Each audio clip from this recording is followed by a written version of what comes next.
What's going on, ladies and germs? It's your old pal here, CHH. I'm drinking one of these C4s. Have y'all tried these? This is the Skittles. It's zero sugar, which is, of course, you know, it's only 10 calories. It's got a good taste, too. I really like it, but yeah, good stuff. So how's everybody doing today? It's good to see you guys back. It's been a while since I've done a 10 horror Blu-rays. I want you to know, and I forget the volume name, so you'll have to excuse me on the name of the volume. I apologize, but of course it'll be in the title of the video. I've got a really good list of titles here that you guys are going to like, and I'm really excited to jump into this. So without further ado, guys, let's get started. I'm going to start with a familiar name, because, you know, John Carpenter, right? Because, you know, he is a part of every horror fan's collection. But I wanted to talk about a title that I watch every year and a half, 2 years, and I always get a kick out of it. I think it's really funny. And I don't foresee this getting a 4K. I could be wrong, at least not for the foreseeable future. I'm talking about Body Bags. If you haven't heard of Body Bags, basically Body Bags is a anthology film that John did in the early-ish 90s, around 93. I think his wife, Sandy, is that her right name? Let me make sure. Sandy King. She produced it, and it was done for, I believe it was HBO. Showtime or HBO. But it was really good. So you've got, first off, I should also mention that Tobe Hooper does the third story. And to be honest with you, he does the best one. But the cast is really good. You've got Stacy Keach in here. Wes Craven makes a fun appearance. You got the dad from Lizzie McGuire. Ted Raimi cameo. He just shows up in all kinds of random stuff. Really funny movie, though. But it's got really good setups. The first one is about this girl working overnight at a gas station, which is always a freaky scenario. The next one is about a guy who's, like, struggling with his hair loss. So he finds this ad to get hair growth, but it turns out it's worse than that. And then the third one, I don't want to spoil it, obviously, but Stacy Keach steals the show. But the third one is really good. Tobe Hooper did it, and then it stars Mark Hamill, and he is a baseball player who loses his eye, and something crazy happens. He kind of has the best one, but all three of them are good. It's actually a really good horror anthology, and it's something that I think if people haven't seen it, I think it's one of those movies that once you see it, you're like, oh, this is going to be a part of my regular rotation. So this is the Scream Factory Blu-ray, which has been in print for some time. I really like the artwork that they did. There is no reversible artwork, but this is an old one, so this actually comes with the DVD if anybody cares. But yeah, Body Bags is really fun. I highly recommend that, and yeah. So this next one, guys, is it's some interesting backstory. Let me show you the movie, so you're probably just like, come on, show us the movie. This is a really good movie. I'm talking about a movie called Clown. Now, here's the story. Directed by John Watts. It was around 2014-15. This movie had a reputation. People were talking about this. People were saying, have you heard of this movie about this guy who turns into, like, this clown, but it's, like, not funny? And I was like, no, what is this? Oh, man, I heard it's good. This movie leaked online before it came out, and me and my wife watched it, and we were like, holy crap, like, this was good. It's this guy who, he's having a birthday party for his kid, and he hires a clown, I guess, but the clown bailed on him. And what ended up happening is he found this clown suit. He's a real estate agent. He found this box, and he had found this old clown suit, and he's like, screw it, I'll put it on. So he puts the suit on, and he has a good time with the party for the kid, and something happens. He's drunk, and he goes to bed without taking the suit off, but the next morning he physically can't get the suit off. It's painful, something's wrong, and day by day he starts turning more and more into this clown. There's a dark mythology that goes into this. Really good story. It's actually really creepy. Really good movie. So I'm a really big fan of this film, Clown, and I highly recommend it. So if you haven't seen this, you're going to be in for a treat. Just a damn good movie, and I kind of hope that gets like a really nice release from a boutique label down the road, and some really good features. I think this was produced by Eli Roth. Yeah, he produced it. Man, it's a good movie. Really good movie. Next up, this is an interesting one. So, do you guys remember a few years ago there was a movie called The Barn, and it was this fun little homey horror, Halloweenish type horror film, quaint little story. kid and this horror barn mythology. It was just a fun little horror movie, independent film. It was really fun. There was a lot. It was all practical effects. It's just an homage to 80s horror. Well, I just watched this the other day, and this was fun. It's been 3 years since Michelle escaped the events of Weary Falls, but she is still plagued with questions of what truly happened to Sam and Josh and the rest of her friends who disappeared on Halloween night. Now in college, Michelle and her best friend Heather are put in charge of the annual Gamma Tai Pi haunted house. Unfortunately for Michelle, some invited trick-or-treaters from her past come knocking, and this time they brought their friends to join the party. But listen to this. This is what I wanted to talk about. Featuring a monster mash of guest stars, including Ari Lehman, who was Jason in Part 1, Linnea Quigley, Joe Bob Briggs, and Darcy the Mail Girl, and Lloyd Kaufman. So yeah, if you saw The Barn and you were a fan, The Barn 2 is more of the same. Really fun sequel. This was put out by Scream Team Releasing, but I got it on Amazon. It wasn't nothing crazy like you have to go to some website and it's just like a mystery of when it's going to ship to you. I got it on Amazon Prime. It's a really fun movie, really fun, and it also has reversible artwork. So they're both. Let me just flip it so you can see it. It's both good artwork. You know, I like the one where you can see Joe Bob on there, and being a big Joe Bob fan, I'm always happy to see him and Darcy. Let me fix it. It's kind of sliding down on me. There we go. So there is the reversible artwork for it.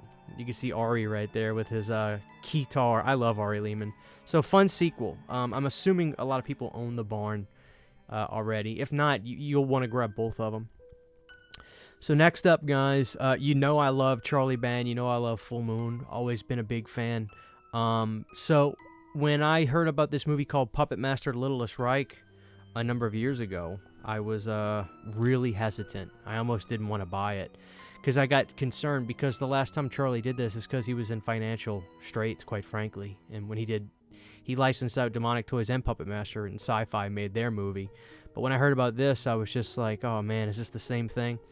I eventually bought it, and I gotta say, this is the best Puppet Master film since 4 or 5.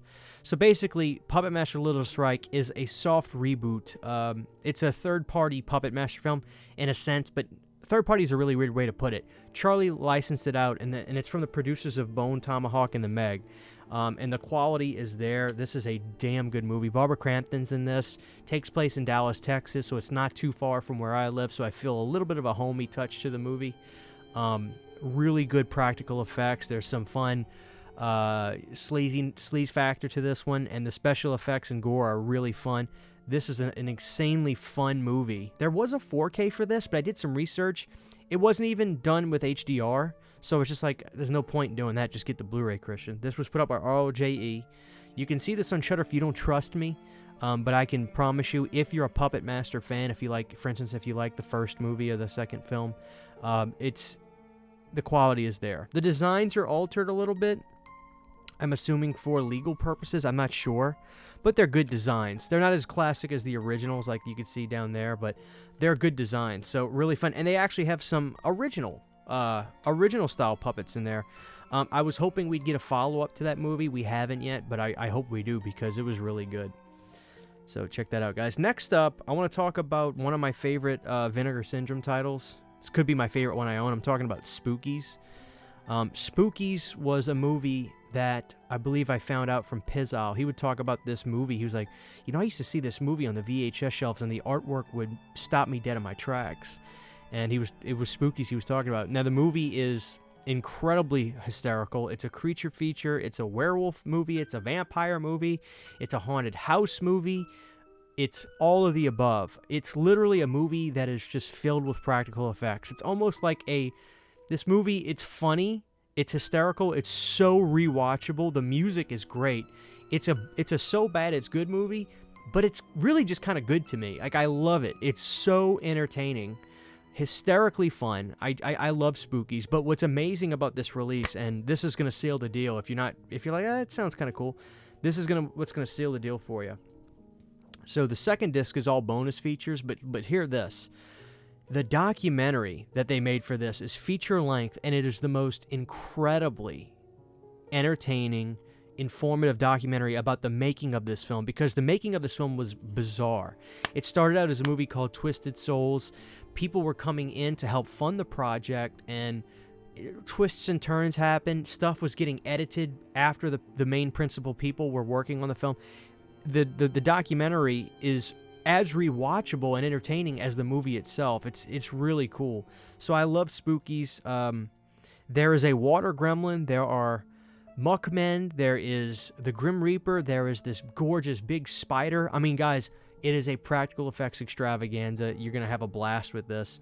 Spookies. How do you not love a movie called Spookies? So yeah, get that. I really love that from Vinegar Syndrome. Next up, guys, so I'm about to get back into my found footage kick. I ordered some movies. Let me see what they are. I ordered a couple found footage movies that I hadn't seen. Here we go. Phoenix Forgotten. I got that coming today. It's past midnight right now. And a movie called Willow Creek. So I got those coming. Very excited about that. But one of the ones I wanted to talk about, now there was a documentary, and I don't know if it has a Blu-ray. If it does, I want to try to grab it. But there's a documentary called The Found Footage Phenomenon that I saw on Shudder, which I recommend watching. It goes over the history of found footage and the best of. And one of the ones that they talked about was this, the McPherson tapes, or the McPherson tape. And I actually really enjoyed it. It was basically this kid who, I don't know, the director, I say he's a kid, and he's older now, but the guy who made this was just trying to do something really fun, and he was like, let's make a movie about an alien ship landing near this family's house, and them trying to capture all on tape. I loved it. This is a real found footage film. I mean, they went through great lengths to make it really feel authentic. More so in a way that you'll see today, and you'll see what I mean when you see the McPherson tapes. It's a legendary movie that I'd heard about but I'd never seen. I love the director. He talks about his movie in the documentary, and it's a good film. This was put out by AFCA, American Genre Film Archive, plus Bleeding Skull. It's a good Blu-ray release, and there is a ton of special features, so you can get this, I believe, on Amazon, the McPherson tapes. This is a legendary, 1989, by the way. Legendary movie. Everybody knows about the McPherson tapes, probably, but I don't think everybody's seen it, but I loved it. I really do love it. All right, guys, next we're going to talk about John Carpenter once again. Let me get a sip of this old C4 real quick. Hold on. So, this is a movie that I heard about through Scream Factory, and they were like, hey, guys, we're putting out a John Carpenter film that came out right around the same time as Halloween, maybe a touch before. And that's a movie called Someone's Watching Me. This came out, like I said, 1978, I believe, yeah. This was a damn good movie because people talk about, was Halloween... I say people talk about this. People try to talk about why Halloween is so great, but when you really break everything down, it's a well-made film, but it's very simple, it's straightforward. And you wonder, well, the stuff John did before that, is that going to be less good, or is it going to be a little bit even more primitive, or things like that? And Someone's Watching Me was a thriller to the bone. I mean, it was so good. Edge of your seat. And it's all about, like, this woman being stalked, and she's trying to figure out who it is. I believe, yeah, Charles Cyphers is in here. Adrienne Barbeau is in here. But the star is Lauren Hutton. And she does a great job. This was a really good movie. I really liked it. And boom, I'd never heard of it. Came out of nowhere. Basically, when Scream Factory announced they were putting it out. And I fell in love. Guys, I fell in love with it. It was really good. So I really recommend this movie. And, yeah, I loved it. I really did. And it got good reviews. It's a 2K scan from the Inner Positive. New interviews with Adrienne and Charles Cyphers. So, yeah, really good. Really, really good movie. Like I said, Scream Factory, this was during their golden era. When Scream Factory was just on top. Basically, the Blu-ray era for Scream Factory was great. Which, it's still happening, guys. I've got, what shipped to me yesterday? Something shipped to me yesterday. Oh, Thinner. I ordered Thinner, and that's coming, and that's a Blu-ray, and I'm kind of happy. I'm kind of happy to get another Blu-ray in the collection from Scream Factory. Moving on, guys, we still got some more. Let's talk about this. This is an interesting one. I'm going to say 90% of the people watching this may not own. This is Naratu The Vampire, 1979. Came out the same year as my favorite Dracula movie of all time, Dracula, with Lawrence. Who's in that one? It's got Donald Pleasance in it, but Frank Langella. His name was slipping. I was going to say Laurence Olivier. Frank Langella. is Dracula in that one. And so when I was doing research on that movie, learning about the movie, this would pop up. This came out the same year, Nosferatu the Vampire. And I did some research on this. I was like, oh, the Scream Factory put this out. I got to grab this. And I don't talk much about Nosferatu because here's the thing. This isn't my favorite vampire film of all time. But what's so compelling about this movie, it's a lot more, you definitely feel a lot more foreign influence on this one. The pacing, I hate using those kinds of terms because I feel like it's just said so much. But honestly, the pacing is a lot different from like the Dracula 79 film. It's a little slower is the word I'm saying. But Klaus Kinski is like, you just watch him with your eyes wide the whole time. Especially in the scene where you see, I believe it's Renfield that shows up to Dracula's castle. And Kinski is disturbing. The way he looks at people in the movie, like, you keep your eyes on Klaus in this movie. I mean, it is truly like, Jesus Christ, like, you can't take your eyes off of him. It's a really psychedelic, weird performance, but that's Klaus. And for instance, like this one, or just, you know, this one has a German language with English subtitles if you want to watch that, or you could watch the English language version. But it's a gorgeous film. It's a little bit slower, but I really recommend this for the Klaus Kinski performance. It's truly just like, holy crap, this guy was nuts. Yeah, I've read a lot of crazy stories about, and I think there was a sequel called Nosferatu in Venice. I think Severin put that out, which I need to grab that, you know. And then last, we got a theme for number 9 and 10. Number 9 and 10, we're gonna go with a brain theme. This next one is from Scream Factory. This is a movie called The Brain. I found this in a bargain bin at FYE around 4 years ago, believe it or not. Imagine a pulsating mass of gray matter expanding in the size and strength as it takes control of the human mind and devours human bodies. It can never happen, right? Just watch Independent Thinking starring Dr. Anthony Blakely. A hot new TV program, but as the show's ratings continue to soar, does is the suicide and murder rate. What they don't know is that Dr. Blake is teamed with an alien brain and plans to gain control of all humanity. Excuse me. Really funny late 80s movie. I think it was 88. Yeah, 1988. Really funny, quirky late 80s movie. I love these kinds of bizarro creature features. Much in the vein of, like, you know, what are you talking, like the Charles Band world. He didn't make this though, did he? I don't think he did. No, he's not involved in it. It definitely feels like it could be a Charlie Band type of movie, but I loved it. Really recommend that. That's from Scream Factory. Should still be in print. I can't imagine it's not. And last but certainly not least, one of my favorite movies from this director, Frank Henenlotter's Brain Damage. This is from Arrow Video. Now, this is one of those quirky movies, too, about like this parasitic brain thing that attaches to the back of this guy's head. Meet Elmer. He's your friendly neighborhood parasite with the ability to induce euphoric hallucinations in his hosts. But these LSD-like trips come with a hefty price tag. When young Brian comes under Elmer's addictive spell, it's not long before he finds himself scouring the city streets in search of his parasite friend's preferred food source, brains. Really fun movie. Ton of special features on here. This was a great release from Arrow Video. Should still be available. I don't think you can get it with the slipcover unless you eBay it. But yeah, great release. A Frank Henenlotter film. If you're a Henenlotter fan, this is a must. This is a must. Yeah, that's The Brain. I love this movie. It's super fun. What's the reverse artwork on this? Oh, there's the reverse artwork. That's the Arrow Video artwork, and I think I have the original poster art.